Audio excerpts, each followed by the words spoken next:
One typical British town. Its high street was once its heart and soul. Not anymore. But what if we could turn back time? To the days of the butcher, the baker, and the candlestick maker. A group of shopkeepers and their families have left the 21st century behind. You are going to discover what the high street was really like. Your aim is to make this town fall in love with its high street again. Today's mantra is sell, sell, sell. Each week they're living and trading through a different era. Can I get any more lifted? From Victorian to Edwardian. Rabbits, pheasants. Through peacetime and wartime. The swinging 60s to the shocking 70s. 100 years of high street history. It's absolutely magical. Can they sell the products of the past to 21st century customers? Oh, the poor creatures. I'd be frightened to give this to the birds. Pin, pin. And can they make a profit while they're at it? This is unbelievably hard. I don't know how these poor buggers did this in the old days. If I'm really being honest, I hate it. Tonight, the high street moves into World War II. The shopkeepers and their customers are in for a shock. Well, I'm used to selling, and I'm not selling now, I'm rationing. It's horrible. My problem is that I've used up all my rations. We live in constrained times. And things get fraught. Scousers and Geordies don't get on. But all I wanted was bloody baps. How hard is it they've made the bread? But can they persuade the town to love their high street in wartime? I feel like I could take this all home and in one go have a good meal and starve for the rest of the week.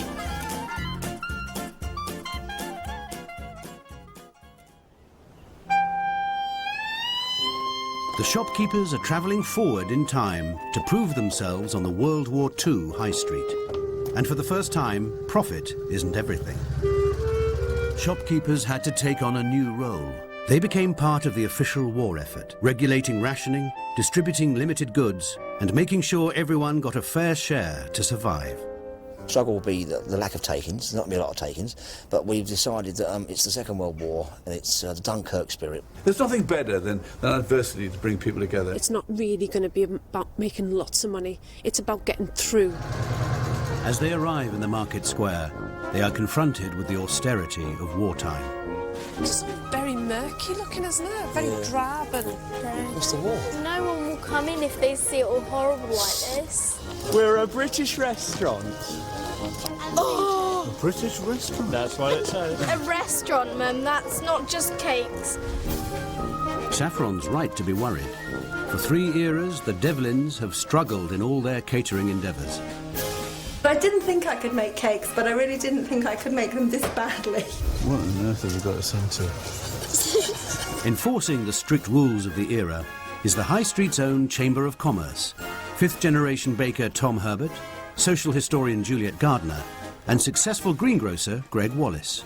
The holiday feel of the 1930s is over. Your challenge is to give the people of Shepton Mallet the full World War II experience and get you and them pulling together as a community. We're not expecting you to make huge profits. In fact, we're not even sure you're going to have very much to sell.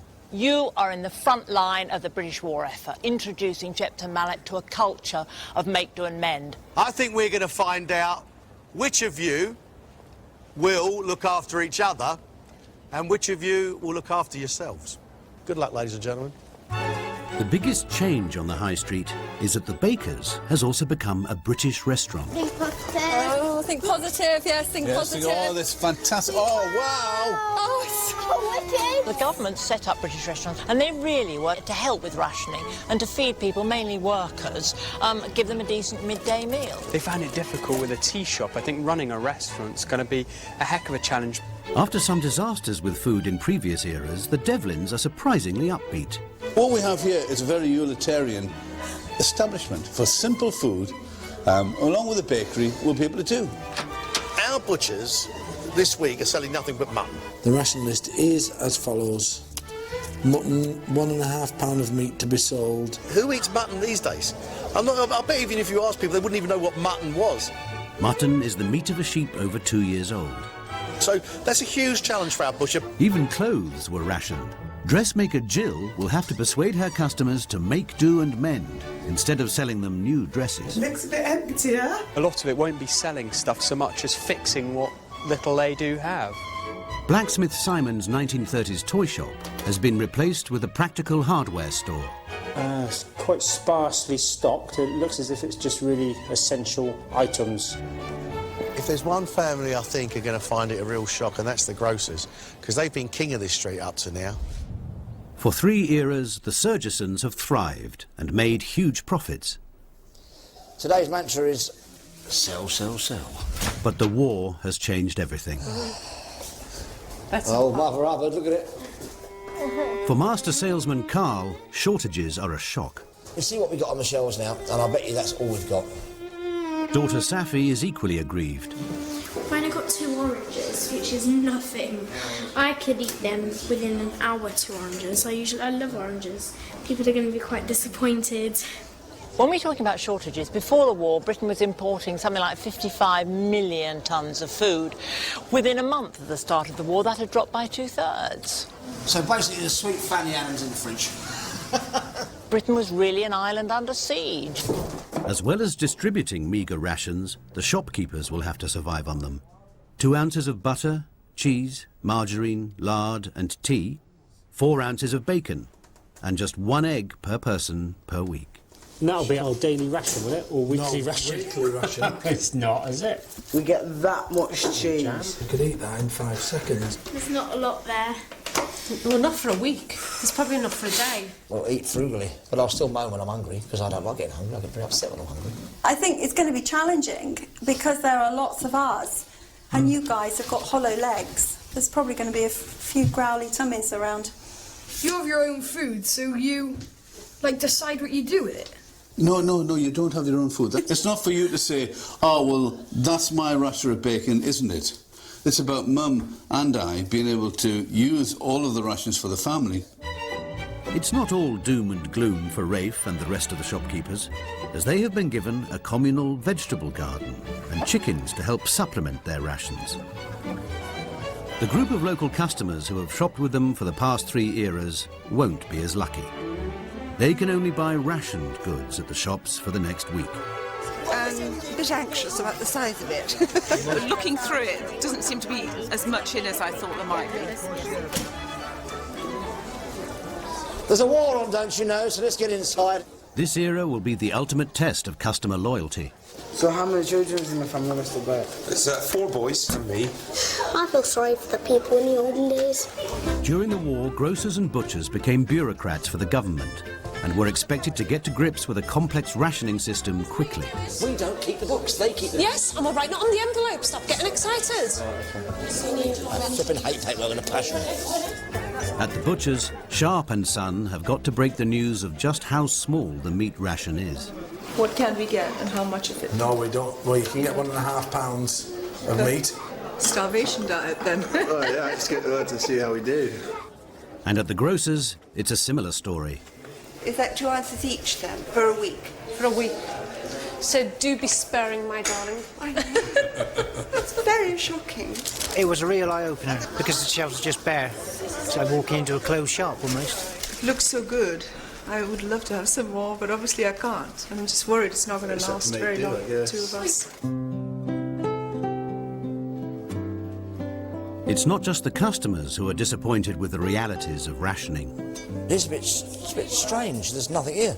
People would have come in and really seen this and would have gone, bugger, what am I going to do tonight? So it's quite disheartening, really. Even if we sold everything in the shop, we don't get about £100 because there's so little prices, and if in all the other years we've gotten thousands of pounds. Well, I'm used to selling, and I'm not selling now, I'm rationing. And it's not the same. It's horrible. One of the things that wasn't rationed during the war was bread. At the baker's, Caroline is back in charge. but she is restricted to making the national loaf. The wartime Ministry of Food ordered bakers to make a wholemeal loaf with added vitamin supplements to maximise Britain's nutrition.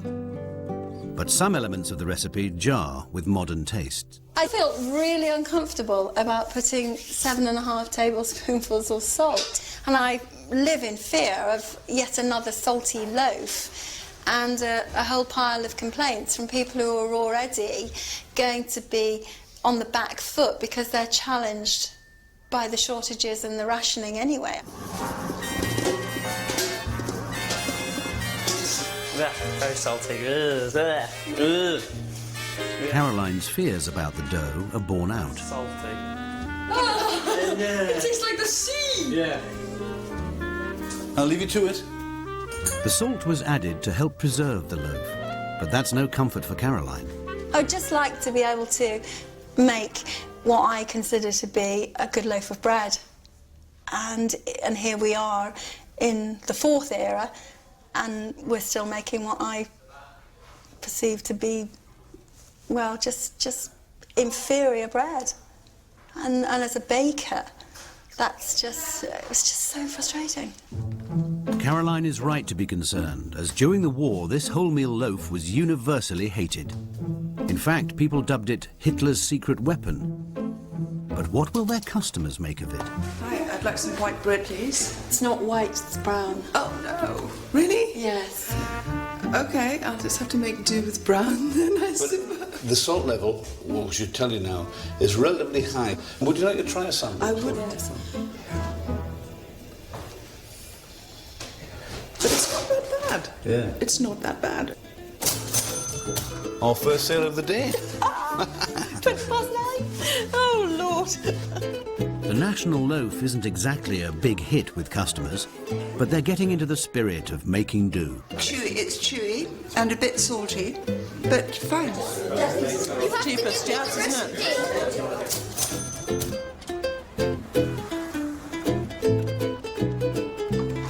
On the streets of Shepton Mallet, blacksmith Simon and dressmaker Jill have teamed up to introduce their customers to a culture of make do and mend. I think it's hugely important, still continue to strive to be self-sufficient. There could be a crisis just around the corner at any time. They're collecting scrap and clothes that can be mended and recycled. This is something you want an edge put on? Yeah, I can do that. You could do. The blacksmiths were the first recyclers. Make do and mend is just second nature to us. In wartime, the government encouraged everyone to recycle their scrap metal for the war effort. In Shepton Mallet, they collected 18 tons to build a tank. Oh, wow. But the bodice is really pretty. Yeah. In the 40s, things weren't available. You know, you couldn't get fabric, you couldn't buy clothes off the peg. So the people with the skills to make things would have been indispensable, which is a great feeling. Yeah. Do you feel good that you've actually managed to be able to recycle some of this? Yeah. Is it better than just throwing it away? Yep, it's so much better. Walk on.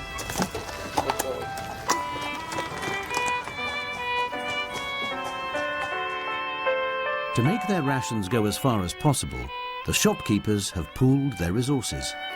Oh, they're nice. Grocer's wife Debbie is taking on responsibility for putting together a communal meal every night. I just want us all to be really close and to embrace what's coming ahead, and I think we're kind of going to get there. I reckon this area now is going to become quite a meeting place, because everybody's just seemed to gravitate here today. And everyone's coming in saying, oh, this is really cool, and then they're sitting down and they're just staying longer. So, war girls. We're doing well. Yeah, we're doing well.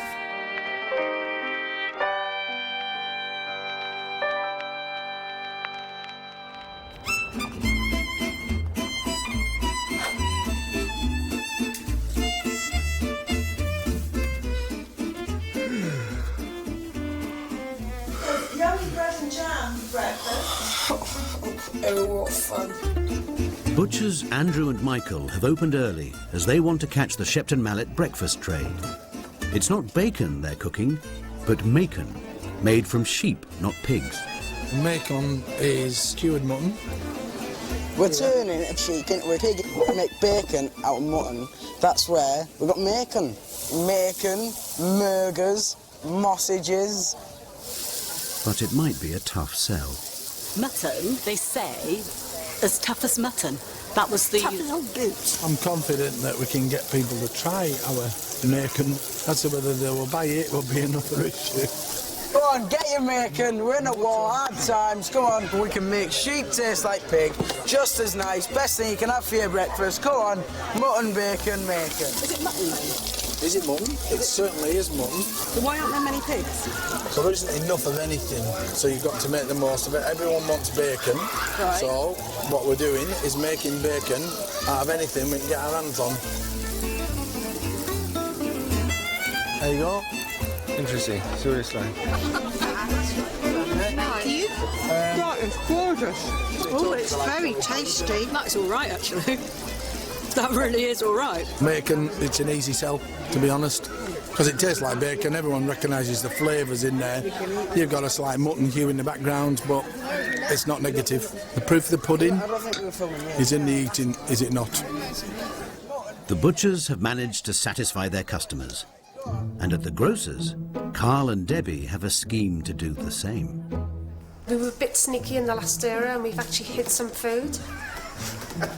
We knew there was war coming, so we've decided to keep some stuff back that we knew that wouldn't be under rationing rules, so we could, one, keep our customers happy, and two, obviously, keep the family's finances in good shape for the war. That's great.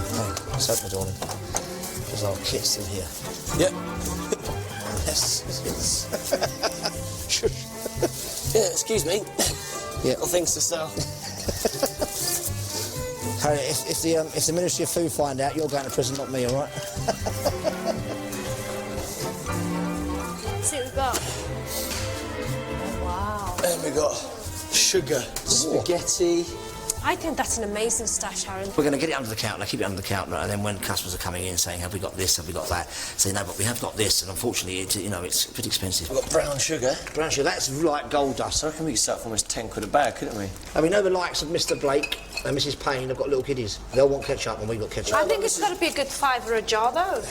Well, They were £2.50 there last year. we don't want to rob them blind. Well, no, because they've got an account that you, Yes, you I want know. them to spend their money here, don't Well, we? they will spend their money here, don't worry. That's the whole idea of the plan. It's a cunning plan, as they All say. right. Want to get that covered up or something?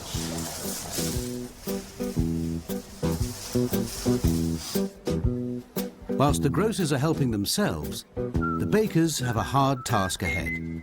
They need to open the British restaurant and feed the town. You'll be serving a group of 30 school children at 1 p.m. Okay. 30? Where are we going to put 30 kids? The other problem with the stuff today is that mostly everything's to do with carrot. Example, carrot fudge. Boiled carrots, served with some orange essence, and that's it. During the war, it was believed that carrots helped the RAF see in the dark. But this was a cunning ruse by the government to conceal from Germany the invention of radar and also get rid of a glut of carrots. We've got this recipe now for carrelade, which is just swede and carrot, and then put in a muslin and just squeezed out. Yeah. No, that's no. We tell them afterwards. Yeah, swede and carrot.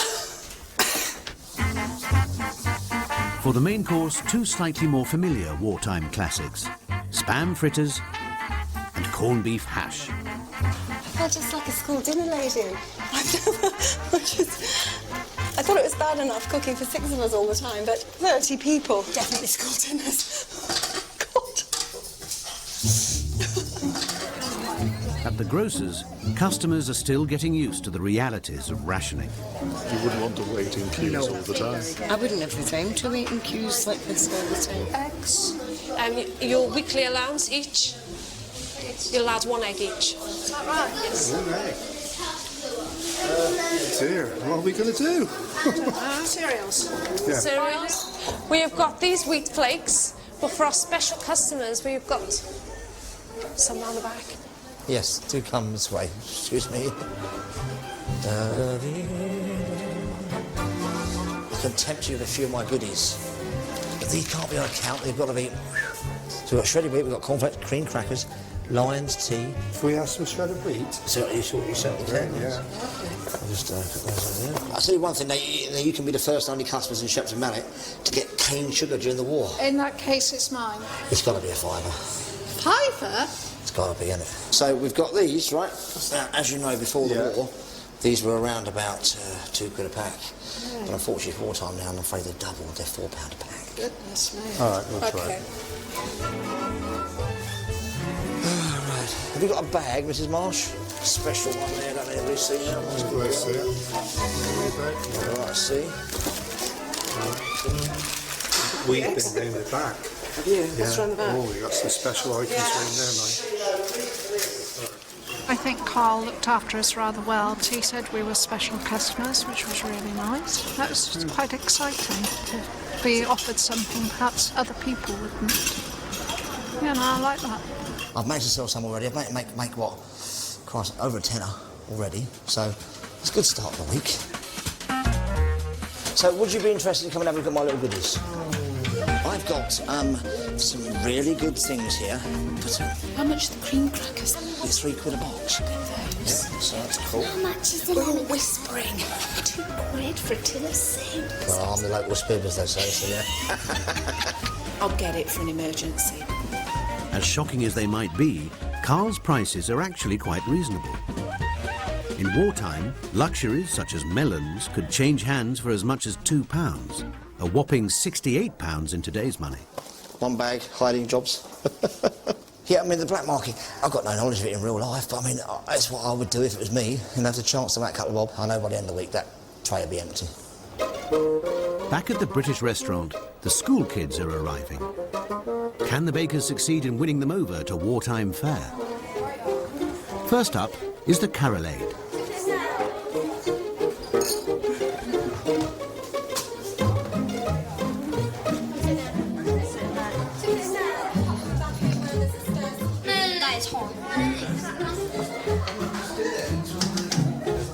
Perhaps the corned beef will go down better.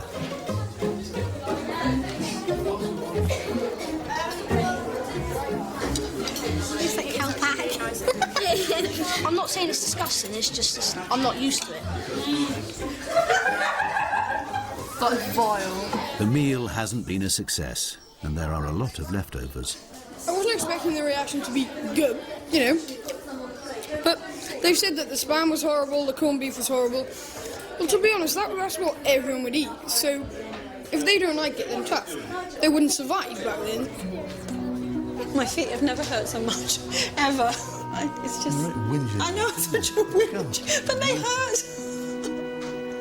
There's no let-up for Caroline and Nigel. They have to now prepare the next day's national loaf. Debbie has also asked them to make bread rolls, as she's got a special dinner of mutton burgers and rhubarb crumble planned for tonight's communal meal. But Nigel has a problem with it.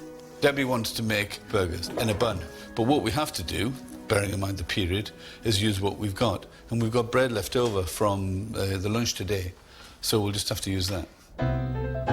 Whilst the bakers are working hard, the Surgisons have discovered the communal veg patch. Better than nothing. During the war, everyone was encouraged to dig for victory by growing their own food. Land everywhere was taken over for growing, even the gardens at Buckingham Palace. This vegetable garden is meant for all the shopkeepers, but the Surgisons have a different plan. Yeah, I think this is really good because it's like almost like free stock. Just fill up that basket as much as you can get in it. Okay, and then we'll pull out more tomorrow if we need more, if we sell them all. It's like a massive profit, isn't it, Mum? We could probably charge £2.95. Yeah, we'll sure to feed everyone and make some money. I think selling it's only the right thing. You wouldn't give it away. Dig for victory is what they say, and that's what we're doing.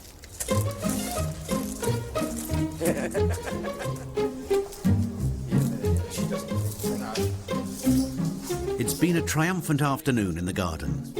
But Debbie has just found out that Nigel hasn't made her bread rolls.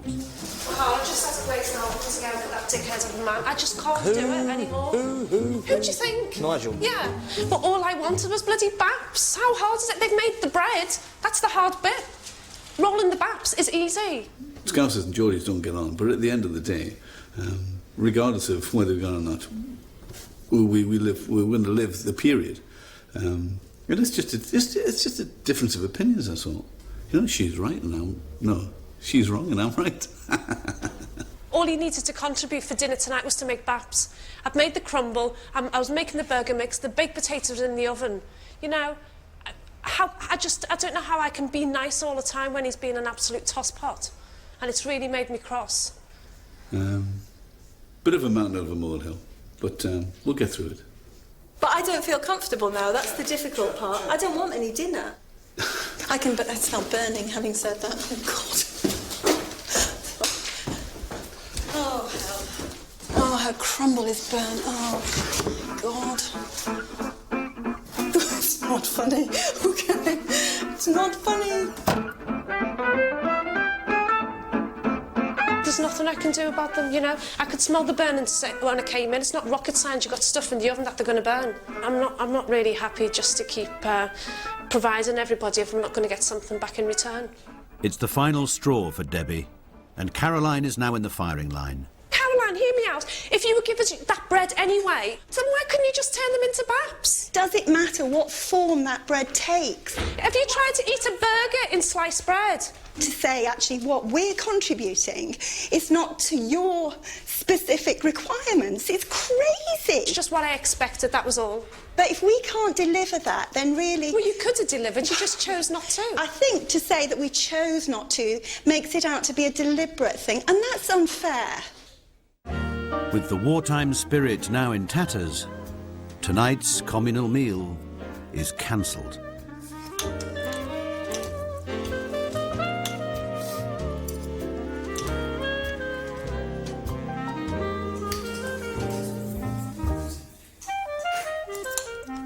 It doesn't matter who was right and who was wrong. It wasn't about that. It was just about the fact that someone was upset. And I didn't want them to be upset anymore.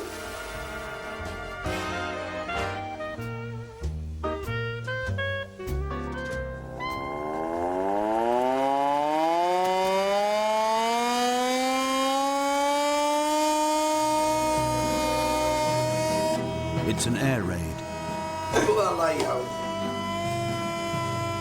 So what are we supposed to do now, get in that little shelter? Okay, people, I think we should kind of go. Anybody here? Straight over to me. The butchers on the side door, please. Nigel is acting as air raid warden, responsible for the safe evacuation of the high street. Caroline, come on. There's a siren. Come on, go. This is only a drill. If this was the real thing, they would only have 12 minutes to get to a shelter before the bombs started to fall. Into the side door, shops. Most of the shopkeepers head for the cellar, but the butchers and the blacksmith have to get into their Morrison shelter, a small steel cage under the kitchen table. Mind your head on the corner. Oh, this is a bit cosy, isn't it? I forgot Chloe. Chloe!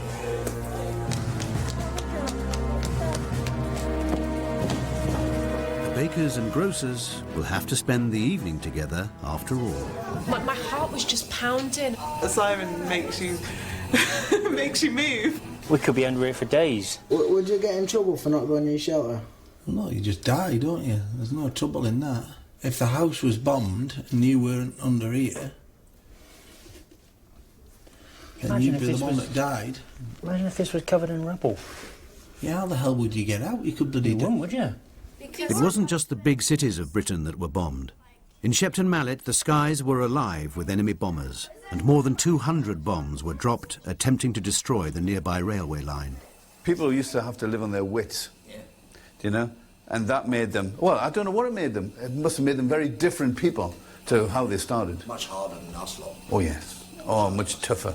It does kind of bring it home. This really did happen, and just coming actually out of this and seeing if your house and everything you had was still here, that must have been the worst thing of all. Or maybe if you'd lost somebody, or somebody had been left behind and you were told that you couldn't come back. That you were left behind or I was left behind, it would be so really upsetting. Actually, I came out thinking that Chloe was ahead of me. And ridiculously, I don't know how it happened, but Chloe was behind me. I was absolutely panic-stricken then. I nearly forgot you. I mean, sorry.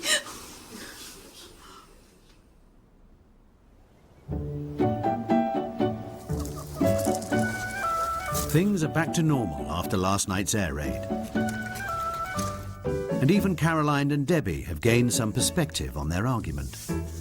What happened yesterday, as much as you'd like it not to happen, it did happen, and you just have to deal with it and get on. I've been over to see Caroline, and we've had a good chat, and business as usual, really. Everybody gets stressed and strung out, and actually, you know, I could have been perhaps a bit more sympathetic, and you just have to put it to one side, you know, because there's a war on.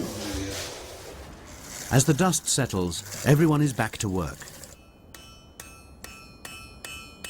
Simon has reopened his forge to mend customers' salvage and is making good on his claim that blacksmiths were the first recyclers.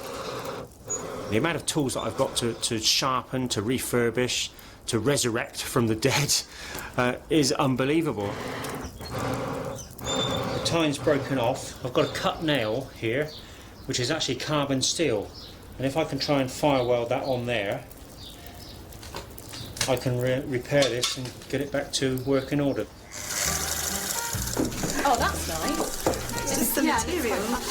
I think that's nice. At the dressmakers, the people of Shepton Mallet are discovering the joys of make do and mend. Okay, it's done. What a little night dress. Made out of a balance sheet. With the help of Jill, customers are seeing new possibilities in their old clothes. Although it's too big for me now, what I thought was, if I had it cut off where the pockets go to, do you see what I mean? So slightly shorter, and then, can you see at the back, if it could be more of a fitted shape? At the grocer's, it's business as usual. It's my little black book, madam. It's a black market. But the Chamber of Commerce are back. They've been talking to some of the Surgesons' customers, and Juliet is appalled. I'm not pleased about what I've heard about Carl and Debbie and the family. The problem is Carl's an entrepreneur, and what was applauded in peacetime, you know, making a decent living, you know, pulling a few tricks here and there.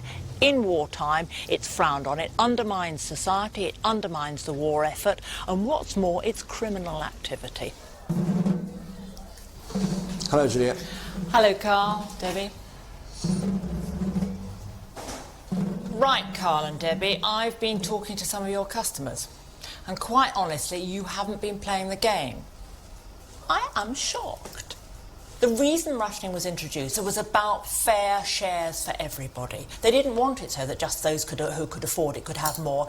Everybody had to feel that the sacrifice was being equally borne. And to be honest, I'm horrified to say, I think you're abusing it. What have you got to say? Well, yes, we have remained a little bit of a black market. I must admit, we have. I won't say we favoured others more than others. I mean, if people have got the money, then we've let them have the black market products. That's looking after number one. That's not looking after the community. I understand that, yeah. In retrospect, I suppose you're right, yeah. But you see, it's a salesman in me, I can't help it. It's serious, this, and I'm going to have to make you realise how serious it was. Now, this is a criminal activity, and I have to tell you the government came down very heavily. What I am going to recommend is a fine. That fine is going to be £100. That translates into today's money nearly £4,500. Now, I hope that will bring it home to you just what you're doing in wartime.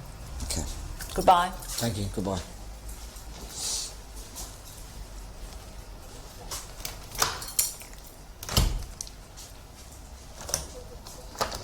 So we have nothing to... It doesn't matter though, Saffron. It's not about making money, is it? It does, sort of.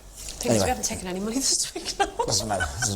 We'll be in debt for the next few years. I really don't care, honestly. I was looking after my family, and I'm really strong about it. My family is very important, and they come first. And then if there's anything left for the rest of the country, then I'm sure there would be. I'm only a small family, then it's fine. So I've got no conscience of that whatsoever, honestly.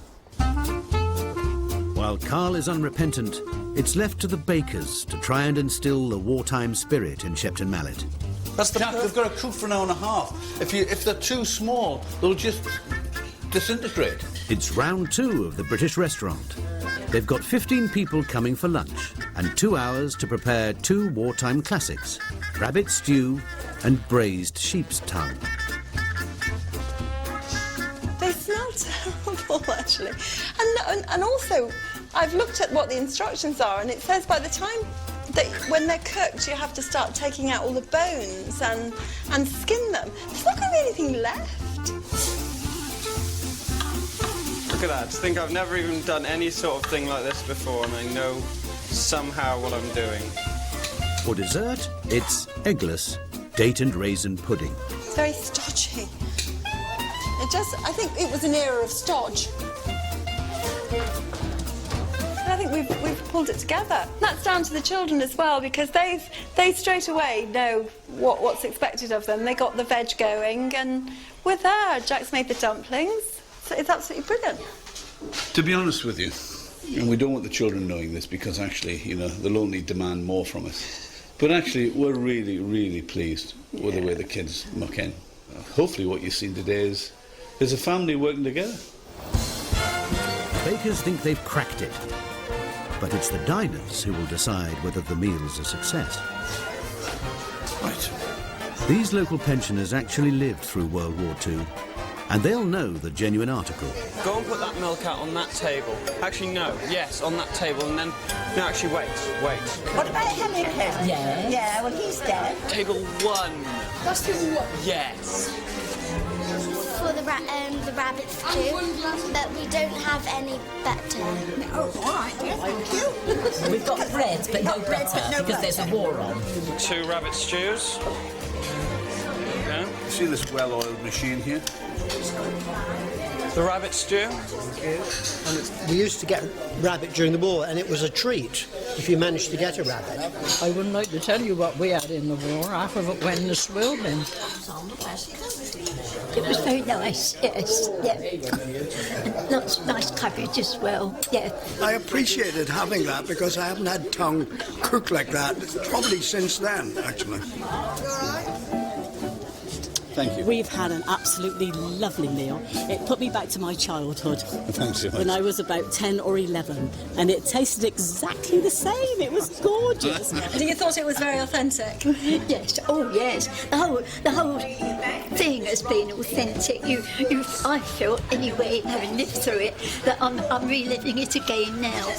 It was lovely because I met up with a school friend that I hadn't seen for over 70 years. Really nice. What is now growing in here is the sense of community in Shepton. People are sitting, it is. People are spending longer in here than they need to. There's no urgency to go, even if they're just buying a loaf of bread. They're staying in and other people are coming in and chatting. And I just think it's lovely. Caroline is seeing the upside of the war, but after days of rationing, Shepton Mallet is finding it tough. Tired, hungry, totally stressed out. Been waiting for 1 hour 45 minutes just on a queue. It's pretty painful. I've actually found it rather anxiety-provoking. Queuing up, waiting to get into a shop where you're hoping there's going to be some food. Do you have any rice? No, I would really like rice, actually. Me too. Is there anything else you have around the back that I might be able to... Just what you see on the shelves is everything we've got. So, if there's anything I can buy without a ration book. There is rabbits. Anything else? Rabbit? Rabbit, is that it? My problem is that I've used up all my rations. Well, I'm trying to feed 4, but it's a bit hard. Customers queuing up and we've got now to sell them. There's nothing to sell. So you can't give me anything today? I'm sorry, but we live in constrained times. I feel like I could take this all home and in one go have a good meal and starve for the rest of the week. I was hoping you could actually just extend my ration. I honestly couldn't get anything anywhere else. I'm going to starve. With the customers feeling the pinch, the high street is about to experience even more upheaval. They come bearing news. Clearly, Andrew, it's very likely that a man with your skills would be called to offer your services to the catering corps. We would like you to leave the high street. In World War II, men from 18 to 41 were conscripted into the services, which means Grocer's son Harry is being sent off too. Carl is joining him to give Debbie an authentic taste of what it was like to lose the men for a second time in a generation. she'll step up to the mantle, she always does, she's brilliant at it, but she does miss me, she does love me, and vice versa, I miss her and love her. So it's going to be quite sad, really. I always cope on my own, that's what I do, but it's not the point. I don't want to cope on my own. I want Carl to be here and Harry. This adventure's not really turning out as an adventure in this era.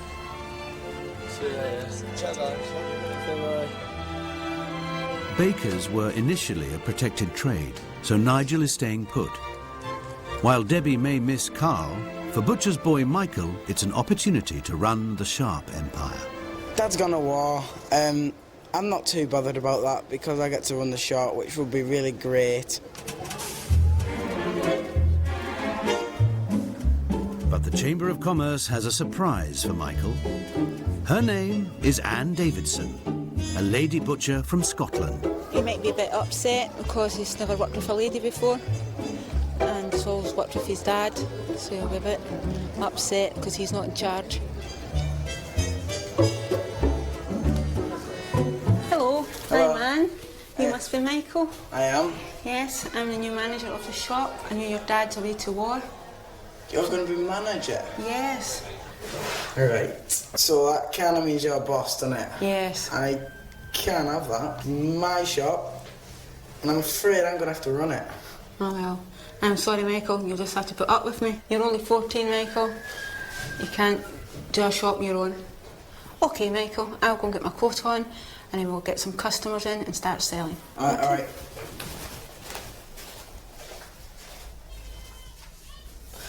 Oh, I'm not going to be able to take orders from the Scotch. With the men at war, women took over men's jobs, not just in factories and munitions plants, but in shops too. It'd save the ministry lots of money just to send her somewhere else. Even now, a lady butcher can cause quite a stir.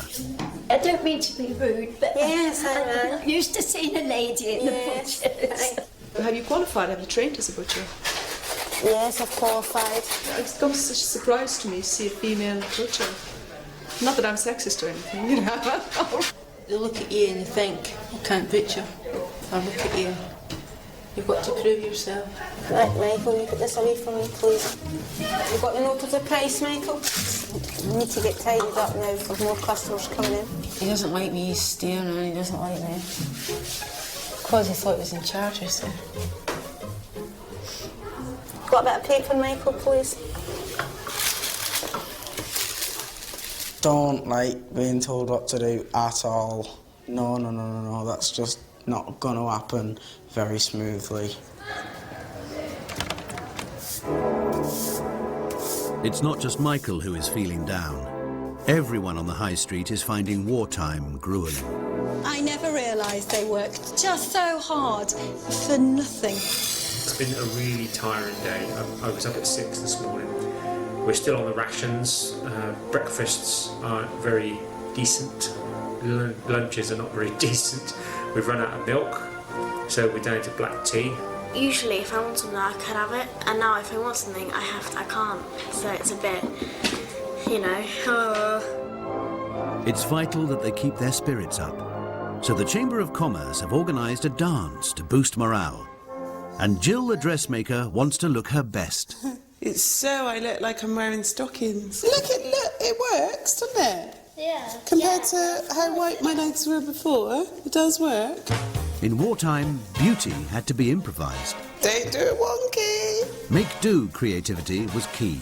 That feels straight. To be honest, the seams aren't too bad. A used match could become an eyebrow pencil.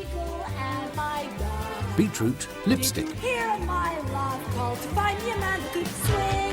Britain had nearly 6 years of stress and monotony in wartime. That's why dances became so popular as an escape.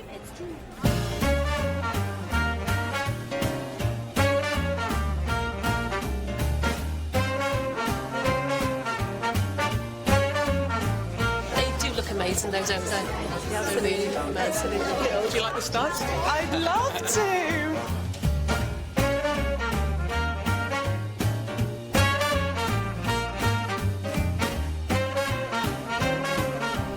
Great. Oh, do you know what?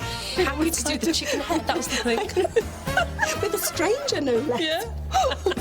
To actually let your hair down like this and laugh. Because actually, Yeah, there have you've been got to times laugh. we've cried rather than laughed, and we've actually just been, you know, just so happy. Oh, chin chin, oh God. And relaxed tonight. It's been fab. Really fab. Yeah, been really amazing. If we had more nights like this, you would have happy people working in the shops every day, wouldn't we? Don't push it now, come on. It's a real shame that something terrible like a war has to happen to bring people together and to bring out, you know, the community spirit.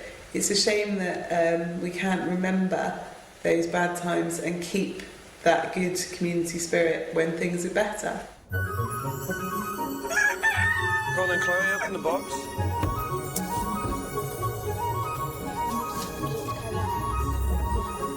The next morning, and it's an early start.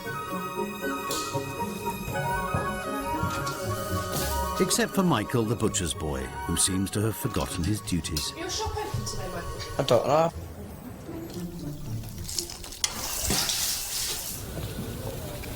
Morning. A bit late this morning. Aye. No alarm clock, you see. Oh well, you need to get that sorted then, won't you? Aye. This won't do coming in at this time in the morning to run a business. Doesn't matter really on this day because Shipton Mallet is dead as a doornail. That's not breast, Michael. That's flank. Oh, well, it looked like breast. No, that's flank, Michael. Just shows you how much I don't know. Well, it'll make a stew anyway. Well, you're only 14, so you'll not know everything about meat then. He's too cocky. Thinks he knows everything. He didn't even know that was a flank. At the dressmakers, customers are picking up their refashioned clothes. Your coat has been remodelled and shortened. Do you want to try it on? Let's try it on. I hope you like it. I also noticed the lining was a bit ripped, so I prepared that for you as well, just under the arm. Shown them that make, do and mend can be achieved and can be really fun, and you can end up with some really kind of cool stuff from nothing. Oh, I'm really pleased with that. I see I'll get so much more. Oh, doesn't it look nice at the back? Downstairs, Simon is doing his bit. Right, this is very sharp now. Brilliant. Thank you very much. So I've actually put a real sharp edge on it. You have. Being part of this experiment is really a fantastic opportunity for me to demonstrate my skills and how people like me, colleagues in the business, this sort of business, can be useful to people in the present day. Oh my God! So you've got a workable fork again. Brilliant. So I can dig my potatoes with ease now. The war is drawing to an end on the high street, which means the men will soon return and reclaim their jobs. For Michael, that's a relief. I'm ordered to go back home now, Michael. Thank you very much. Right, thanks a lot. See ya. Thanks for your work. Thank you, Michael. See ya. Bye. I'm not going to miss her. 14, At the grocer's, Debbie's doing her final accounts. 22, 22, 51, 60, 65, 72, I haven't done anything. 75, 195. I've done all the totting up of everything. And do you know what? For the fact that we only took £31 worth of under-counter goods, I really think, was it worth it in the long run, you know? We've got a massive fine, and I am gutted, really.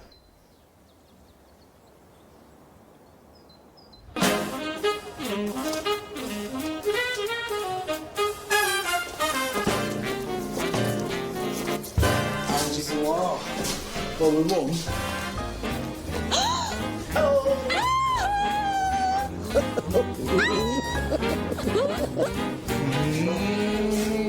I missed you both. I miss you too bloody nice. VE Day saw the biggest street party Britain had ever witnessed. Today, just as they did in 1945, the people of Shepton Mallet are bringing dishes made from their rations to share with the shopkeepers. Oh, I say, what we got here? Oh, lovely. Oh, look at these. I used up all my rations of jam. Oh, Charles. Cheers, darling. Give us a kiss. Good morning, how are you? Happy VE Day. Happy VE Day. I've got some bread pudding. Oh, fantastic. Hello. Nice to see you. You look very dressed up. Thank you very much. Welcome back. Thank you. Thank you very much. This is lovely. Food. I'm all ready for these. Oh, we really must enjoy this. The Chamber of Commerce are back to find out what the customers made of their wartime experience. Is there anything about this wartime Britain High Street that you would like your kids to inherit? One thing that came out of the war, which was, we're all in this together, let's not be greedy, let's all help each other. You managed a week. Would you like to manage 2 months or a year?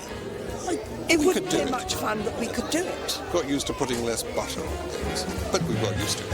As I stood there in the queue, I realised that we customers had never met each other before, and I was talking to people who lived in Shepton that I'd never met, well, never spoken to before, and it was all sort of bringing us together.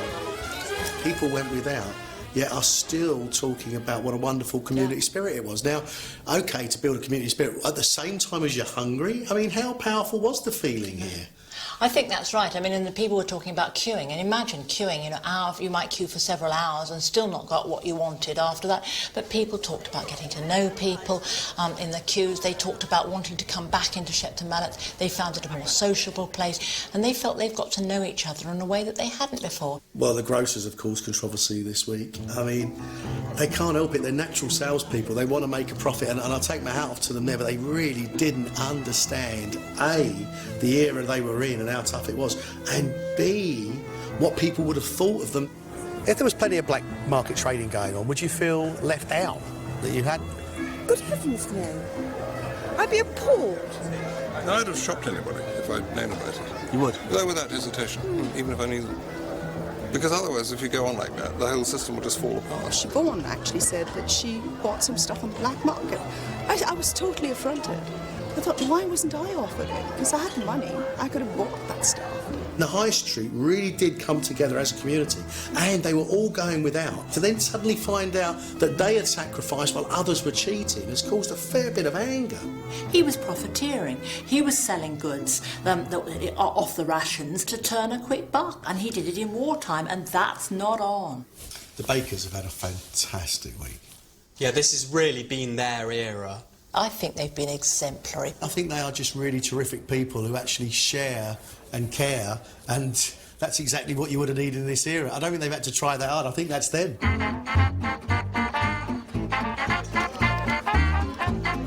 Enjoy. Wow, thank you, sir. Not a problem. Good man. You just can't fault these people. They've really taken, they've taken us to their hearts, and I actually feel the same about them. We are just a complete community now, and it just means so much. I don't know what we're going to do when these shopkeepers go back. It's brought this place, this town, alive. Jill's a lovely girl. What do you make of the dressmaker? She's made the most fantastic contribution, I think, to the war effort. She's trying to show the people of Shepton Mallet that they don't have to buy anything, that they've got a lot of stuff in their wardrobes that they can make over and make nice. Simon, has really enjoyed this era because he's found himself very useful in the community, and that's what he wanted to be right from the start. He's shown people that there is another way. You don't just have to buy cheap things and obsolescent. You can actually buy something and have it repaired and keep it going and make do and mend. They've shown people that, things don't have to be disposable. There is an afterlife for it. But Simon's days on the high street are drawing to an end. After the war, as Britain increasingly embraced mass-produced, disposable goods, demand for blacksmiths disappeared. I'll miss this forge absolutely immensely. This to me, this is me. This is what I do. This is my environment, and it's fantastic, absolutely fantastic. And I will miss it really, really with a sad and heavy heart. It's time for Simon to say goodbye to the high street, and he's made them a farewell gift. So I've taken all sorts of bits and pieces to produce a frame from the scrap that the townspeople of Shepton Mallet gave me this week. We were the world's first recyclers, and we're bloody good at it. So this is my present to the town.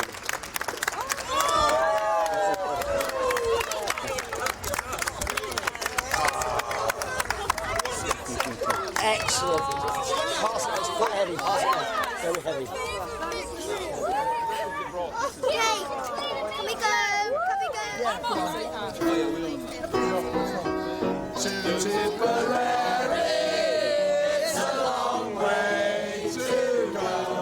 It's sad to see my craft disappear from the high street, but at the same time, I'm hoping that by doing this project, I'm going to give it a new lease of life. Others aren't so sad to see the back of the war. I didn't like World War II mainly because we had nothing to sell. That's what I'm all about. That's my life. That's what I do. I'm a showman. I sell food. I sell products. And I had absolutely sweet Fanny Adams to sell. For everybody that has entered into the spirit of it, it's made the community and the shopkeepers just so much closer. I mean, we are a real team now, all of us.